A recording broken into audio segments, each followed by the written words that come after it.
সব সময় দিদির সাথে সাথে থাকবি, দিদি যা বলবে তাই শুনবি।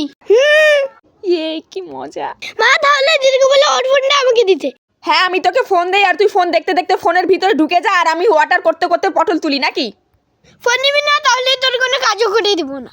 মুখে মুখে আবার তর্ক করিস। দিদির কথা না শুনলে আজকে সারাদিন তোকে ফোনে খেতে দেবো। বেশ হয়েছে, এতদিন তুমি আমার সাথে অনেক চালাকি করেছো, এবার আমার পালা। এই পূজা, হ্যাঁ মা। ও যদি তোর কোনো কথা না শুনে তাহলে আমাকে বলবি। হ্যাঁ মা, বোন যদি আমার কোনো কথা না শোনে তাহলে আমি তোমাকে বলে দেব। নরকে যাবি তুই। কি জল তেষ্টা পেয়েছে, একটু জল এনে দে না খাই। কেন নিজে এনে খেতে পারিস না? মা, দাঁড়া আনছি। এই নে ধর। কিছু মিশিয়ে আনিসনি তো? হ্যাঁ মিশিয়ে এনেছি, তো খেলেই নরকে চলে যাবি। বেশি ওভার অ্যাক্টিং না করে গিল। ইস, মাথাটা কি ব্যথা করছে, কেউ যদি একটু মালিশ করে দিত ভালো হতো।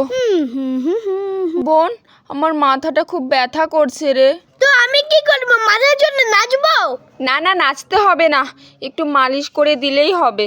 পারবো না আমি। পারবি না? মা, দাঁড়া দিচ্ছি। আহা কি মজা। খালি তুই সুস্থ হ, তারপরে তোর মজাটা দেখাচ্ছি।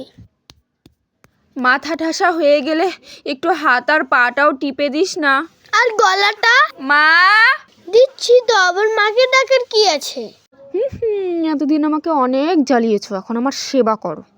একবার তুই শুধু সুস্থ হ না, এমন সেবা যত করবো না তুই জীবনেও ভুলবি না।